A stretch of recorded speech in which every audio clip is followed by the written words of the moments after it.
अस्सलाम वालेकुम दोस्तों, उम्मीद है आप सब ठीक ठाक होंगे। मानसून का मौसम शुरू है और ये मौसम कटिंग लगाने के लिए बेहतरीन है। तो मैंने सोचा आपसे कुछ प्लांट ऐसे शेयर किए जाएं जिनको आप कटिंग से ग्रो कर सकते हैं। तो मैं 20 ऐसे प्लांट आपसे शेयर कर रही हूँ जिनको आप कटिंग के ज़रिए ग्रो कर सकते हैं और बेशुमार प्लांट बना सकते हैं। तो सबसे पहले बात करते हैं popular house plant money plant की।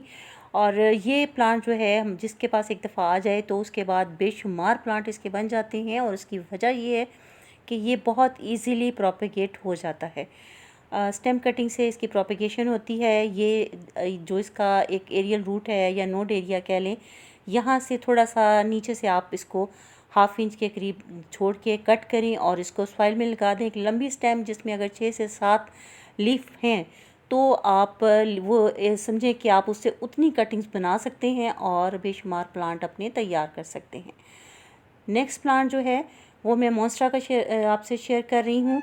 और मॉन्स्ट्रा जो है इसकी भी ग्रोथ इस प्रोपेगेशन आप कटिंग के ज़रिए कर सकते हैं। जैसे मनी प्लांट उसको भी हम जो है नोड एरिया से नीचे कट करेंगे थोड़ा सा और वहाँ से इसको ग्रो कर लेंगे।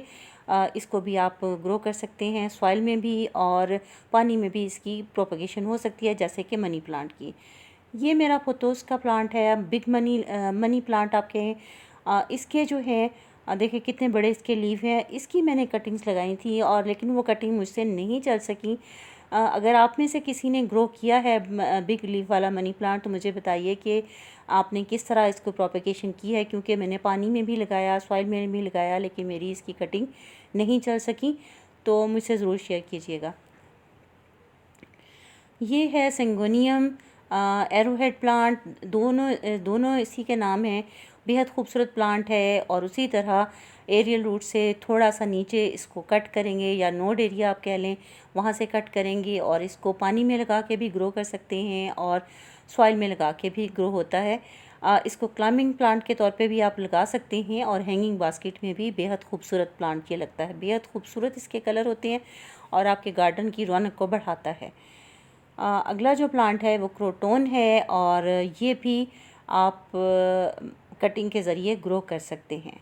डरसीना का प्लांट है। डरसीना इसको आप कटिंग करें, इसकी जितनी हाइट रखना चाहते हैं वहाँ से इसको कट करें, वहाँ से भी इसकी न्यू ग्रोथ शुरू हो जाएगी।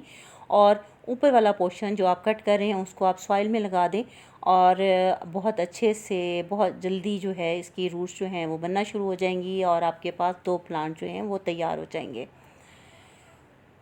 अगला प्लांट जो है वो है यूफोर्बिया मिली का प्लांट। और ये देखिए इसको मैंने ट्री की शक्ल दी हुई है, नीचे से मैं इसके लीव्स रिमूव करती गई और ये ऊपर से एक ट्री सी बन गई है और बेहद खूबसूरत लग रहा है। इसको भी कटिंग के ज़रिए ग्रो कर सकते हैं। इसकी कटिंग को एक दिन के लिए हम रखेंगे ताकि वो थोड़ा सा उसके ऊपर एक जो मुझे अब नाम नहीं आ रहा क्या क्रीम सा एक जैसे आ जाता है, ताकि इसको हम सॉइल में लगाएं तो कोई प्रॉब्लम ना हो और फिर इसको हम ग्रो कर लेंगे। इसकी ग्रोथ शुरू हो जाएगी और 2 प्लांट आपके पास इसके भी बन सकते हैं। अगला जो मेरा प्लांट है वो है स्नेक प्लांट या सेंसेवेरिया और ये भी बहुत इजीली प्रोपेगेट हो जाता है। इसकी कटिंग करते हैं और पानी में लगाएं या सॉइल में लगाएं, दोनों में इसका बहुत अच्छा रिजल्ट मिलता है।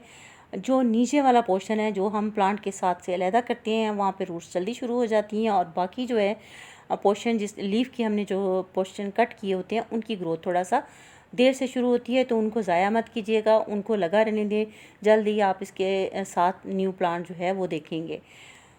अगला जो प्लांट है हमारा वो है आयरिसिन का प्लांट और उसकी ये पहले मैं दिखाती हूँ। ये देखें मेरा ब्लैक मोनोग्रास जो है ये मेरा प्लांट ग्रास होपर ने ख़राब कर दिया और इसकी प्रोपेगेशन वैसे डिवीजन के ज़रिए होती है, तो मैं इसको डिवाइड करूँगी तो आपसे ज़रूर शेयर करूँगी।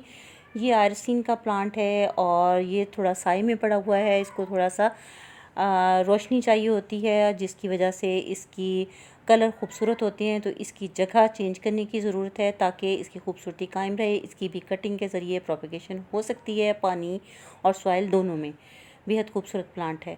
ये लोरोपेटलम का प्लांट है और इसकी भी प्रोपेगेशन कटिंग के ज़रिए हो सकती है। चंद दिन पहले मैंने आपसे शेयर किया था कि वीडियो में मैंने पानी में इसकी जो ग्रोथ हुई थी, सॉइल में लगा के भी आप इसको ग्रो कर सकते हैं। नेक्स्ट प्लांट जो है वो है ये जेट प्लांट है, इसकी आप छोटी से छोटी कटिंग, इवन इतनी सी कटिंग भी लेंगे, बिल्कुल इतनी कटिंग भी ले लें तो इसको आप ग्रो कर सकते हैं। इसकी टोपियारी जो है बहुत फिट बनती है और इसकी ग्रो जो है बहुत अच्छे से और बहुत जल्दी शुरू हो जाती है। ये पर्पल हार्ट प्लांट है और इसकी जो कटिंग के ज़रिए बहुत ज़बरदस्त ग्रोथ होती है। इसको बहुत फैला हुआ था, मैंने इसको कट कर दिया और कटिंग मैंने इसके अंदर ही ऐसे रखती थी कि दोबारा मैं इनको ग्रो करती हूँ अलहदा से, और वो मैं नहीं कर सकी। अब ये कटिंग देखिए, इन कटिंग को भी, ये मेरा ख्याल है इनको 5-7 दिन से ज़्यादा ही हो गए हैं, इनको भी अगर मैं कट करके लगाऊंगी तो ये भी बहुत अच्छे से ग्रो हो जाएंगी। छोटी कटिंग भी इसकी आसानी से ग्रो हो सकती है। ये पेंसिल कैक्टस है और पेंसिल कैक्टस भी बेहद खूबसूरत प्लांट है और दिसंबर के महीने में इसके ऊपर जो है वो रंग हल्का सा, देखें आप, अभी भी इसका कलर ऊपर से ऑरेंज रेडिश सा है, कलर इसका चेंज हो जाता है और ये भी बहुत आसानी से कटिंग के ज़रिए ग्रो हो जाता है। मैंने एक प्लांट लिया था और उससे मैंने बहुत से प्लांट बना लिए हैं। ये मेरा डरसीना है और इस डरसीना को भी आप कटिंग से ग्रो कर सकते हैं। इसका ये जो स्टेम है इसकी छोटी छोटी सी कटिंग भी बना सकते हैं आप। 3 से 4 इंच की कटिंग बना लें और उनको आप सॉइल में लगा दें, इसकी ग्रो जो है बहुत अच्छे से हो जाएगी। ये पिंक पार्टी प्लांट है और इसको भी एक छोटी सी कटिंग से आप ग्रो कर सकते हैं। ये प्लांट भी मेरा, इसके अंदर से भी जो सॉइल है वो सख्त हो गई है, गोटी वगैरह इसकी नहीं की गई, तो इसको मैंने निकाल के रखा है कि इसको मैंने, इसकी सॉइल जो है वो थोड़ा सॉफ्ट करनी है, उसकी गोटी करने की ज़रूरत है और खाद वगैरह इसमें ऐड करूँगी क्योंकि इसकी ग्रोथ अच्छे से नहीं हो रही। ये हिमालय पैटर्न्स का प्लांट है और इसको भी आप स्टेम कटिंग के ज़रिए ग्रो कर सकते हैं। और कोई ऐसी स्टेम आप ले लें जिसमें अभी फूल ना लगे हों और उसको आप ग्रो करें। ये लालटेना का प्लांट है और इसको भी आप एक छोटी सी कटिंग के ज़रिए ग्रो कर सकते हैं। आपके पास ये प्लांट है तो आप इससे कई प्लांट बना सकते हैं। और इसको थोड़ा सा, ये देखिए, इसको बारिशों की वजह से यहाँ पे धूप इतनी ज़्यादा नहीं आती तो इसको स्प्रे करने की ज़रूरत हो रही है। इसके ऊपर इंसेक्ट जो हैं वो इसको ख़राब कर रहे हैं, इसी वजह से इसमें फ्लावरिंग नहीं हो रही है। मैंने देखा नहीं पहले। ये जो है मेरा वाइट कॉस्मो का प्लांट है, इसकी भी आप एक कटिंग लें और इसको भी आप बड़ी आसानी से प्रोपेगेट कर सकते हैं। उसके अलावा ये मैंने बताया था पेंसिल कैक्टस है, इसको भी कटिंग से ग्रो करें। ये मैंने कटिंग से ग्रो किया था और देखिए इसकी क्या ज़बरदस्त ग्रोथ चल रही है।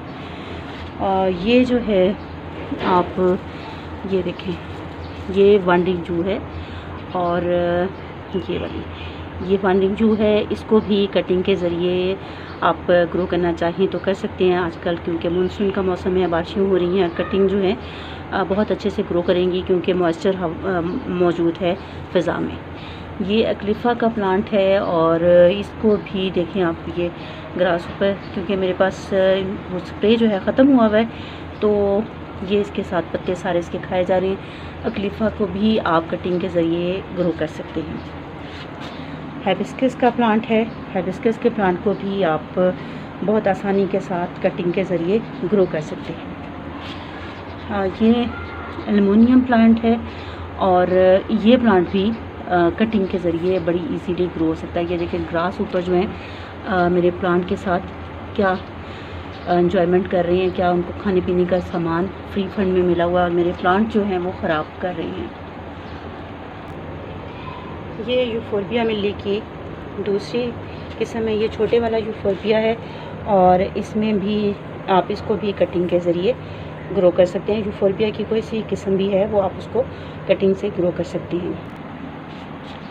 ये कुलांचू है और कुलांचू भी जैसा कि आप जानते हैं कि आप इसको कटिंग के ज़रिए बड़ी आसानी से ग्रो कर सकते हैं। ये एक छोटा सा प्लांट है, मुझे इसका नाम नहीं पता, किसी को आप में से पता हो तो मुझे बताए। ये प्लांट भी कटिंग से ग्रो हो जाता है। उम्मीद है आपको आज की वीडियो अच्छी लगी होगी और अगर अच्छी लगे तो लाइक ज़रूर कीजिएगा। और आइंदा आपसे फिर मुलाकात होगी किसी और वीडियो में कुछ और प्लांट्स के साथ। तब तक के लिए अल्लाह हाफ़िज़।